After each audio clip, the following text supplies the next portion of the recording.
Welcome again. You are most welcome again. It doesn't matter you are the student of UP board or CBSE board, or you are the student you are preparing for SST, or you are preparing for railway exam, or you are preparing for banking. सभी के लिए बड़ा ही super duper रहने वाला है आज का lecture. आज के लेक्चर में आप सीखेंगे बड़े ही इंपॉर्टेंट सेंटेंस और पैसिव वॉइस। पैसिव वॉइस के बड़े ही इंपॉर्टेंट सेंटेंस बताने वाला हूं आपको। This is Aadesh Sharma from spoken English channel Jalalabad. You are most welcome again. एक बार फिर स्वागत है आपका। देख लेते हैं। पहले मैं आपको बताऊंगा प्रेजेंट इंडेफिनिट की पैसिव वॉइस, उसके बाद मैं आपको बताने वाला हूं बोर्ड एग्जाम में आने वाले important sentence. Board exam, SST exam और इंग्लिश कंपटीशन और बैंकिंग और रेलवे, सभी के लिए बड़े ही सुपर डुपर रहने वाले हैं आज के सेंटेंस। तो पहले बात करते हैं प्रेजेंट इंडेफिनिट टेंस की। In this tense while making passive voice helping verb is am are used according subject. Third form is also used. जब हम पैसिव वॉइस बनाते हैं, पैसिव वॉइस का मतलब होता है कर्तवाच्य। एक्टिव वॉइस का मतलब होता है एक्टिव वॉइस का मतलब होता है कर्तवाच्य और पैसिव वॉइस का मतलब होता है कर्मवाच्य। यानी पैसिव में ऑब्जेक्ट को सब्जेक्ट के स्थान पर लेकर आते हैं और सब्जेक्ट को ऑब्जेक्ट के स्थान पर लेकर आते हैं।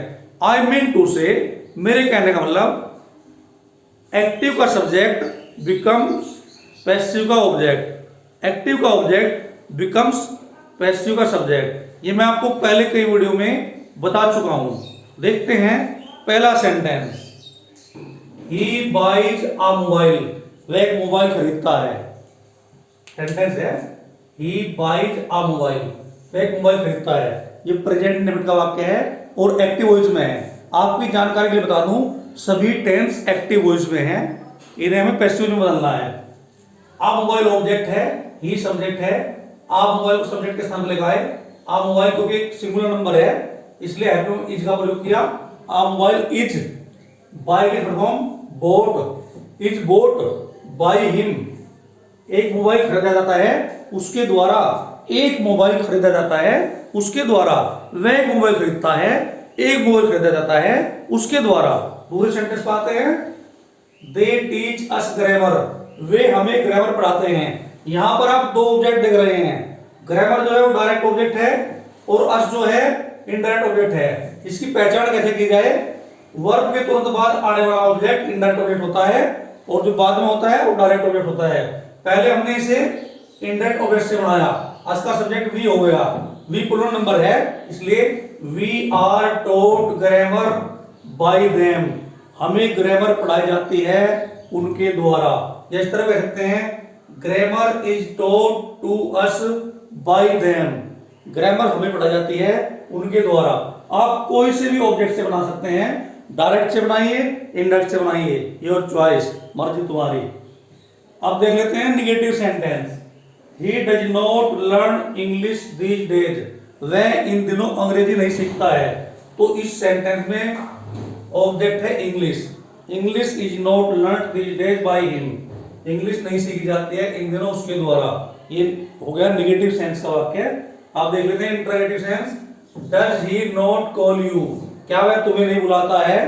तो पैसिव क्या बनेगी? क्या तुम नहीं बुलाए जाते हो उसके द्वारा। Are you not called by him. क्या तुम नहीं बुलाए जाते हो उसके द्वारा। यहां आर शुरू में इसलिए लिखा है क्योंकि डज शुरू में है। इंटरोगेटिव की पैसिव इंटरोगेटिव। बोर्ड एग्जाम में 100% पूछे जाने वाला क्वेश्चन हु से शुरू होने वाला वाक्य है। Who teaches you history. तुम्हें हिस्ट्री कौन पढ़ाता है? तो हु का ऑब्जेक्ट होता है by whom. By whom are you taught history. तुम्हें हिस्ट्री किसके द्वारा पढ़ाई जाती है? तो डियर स्टूडेंट, अब देख लेते हैं इंग्लिश कंपटीशन बोर्ड एग्जाम में अधिकतर पूछे जाने वाले सेंटेंस, जो अधिकतर पूछे जाते हैं। जिस तरह से पहला ही सेंटेंस बड़ा super duper. Someone has stolen my pen. किसी ने मेरा पेन चुरा लिया है। इसकी पैसिव बनेगी my pen has been stolen. मेरा पेन चुरा लिया गया है। इसमें आपको देखना है जो सेंटेंस समवन से शुरू होता है उसकी पैसिव थर्ड फॉर्म पर फिनिश हो जाते हैं। इसके बाद ऑब्जेक्ट नहीं रखेंगे। एक बार फिर देखिए से आप, someone has stolen my pen, किसी ने मेरा पेन चुराया है। My pen has been stolen, मेरा पेन चुरा लिया गया है। यानी कि इस तरह बनेगा, someone has taken my mobile, किसी ने मेरा मोबाइल ले लिया है। My mobile has been taken, मेरा मोबाइल ले लिया गया है। बोर्ड एग्जाम इंग्लिश कंपटीशन में आने वाला बहुत ज्यादा पूछा जाने वाला सेंटेंस, समवन से शुरू होने वाला सेंटेंस आप देख लेते हैं। People speak Hindi in India, Bharat में लोग हिंदी बोलते हैं। तो ऐसा सेंटेंस किस तरह बनाएंगे, Hindi is spoken in India, India पर ही वाक्य फिनिश हो जाएगा, इससे आगे बढ़ने की जरूरत नहीं है। Hindi is spoken in India, India में हिंदी बोली जाती है, यहीं पर वाक्य फिनिश हो जाएगा। वेरी सुपर डुपर, बड़ा ही अच्छा सेंटेंस होने वाला। Nobody can touch the sky, आकाश को नहीं छू सकता। तो पैसिव क्या बनाएंगे, the sky can not be touched, आकाश नहीं छुआ जा सकता। ये सेंटेंस भी, इस तरह का सेंटेंस भी थर्ड फॉर्म पर फिनिश हो जाता है, इससे आगे नहीं बढ़ता है। आज मैं बताने वाला हूं, आपको बता रहा हूं, बोर्ड एग्जाम, एसएसटी एग्जाम और बैंकिंग और रेलवे में पूछे जाने वाले important question, active and passive voice, competitive English यानी कि English competition. Who had broken the chair, who से आरंभ होने वाला वाक्य बड़ा ही इंपॉर्टेंट होता है और अक्सर पूछा जाता है।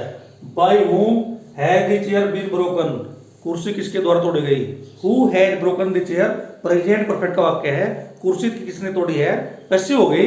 कुर्सी किसके द्वारा तोड़ी गई है, सॉरी कुर्सी किसके द्वारा तोड़ी गई है। आप देख लेते हैं last sentence, do you know English, क्या तुम इंग्लिश जानते हो। डू से शुरू होने वाला वाक्य है, उसमें आप क्या प्रयोग करेंगे, टू का प्रयोग करेंगे। याद रखिए आप, जिसमें नो वर्ब आई है, नो मीन्स जानना, नो वाले सेंटेंस में टू का प्रयोग करते हैं, बाय का प्रयोग नहीं करते हैं। इस बात को दोबारा सुन लीजिए आप, नो वाले सेंटेंस में टू का प्रयोग करते हैं, बाय का प्रयोग नहीं करते हैं। डू यू नो इंग्लिश, क्या तुम इंग्लिश जानते हो। Is English known to you, is English known to you, यानी कि नो वाले वाक्य में टू का प्रयोग करते हैं, इसे ध्यान से देखिए आप, is English known to you. तो dear student, dear guys, dear friend, इस तरह की जानकारी के लिए अपने English channel spoken English channel को लाइक करें, सब्सक्राइब करें और बेल आइकन दबाना न भूलें। That's all for the day, have a very nice day.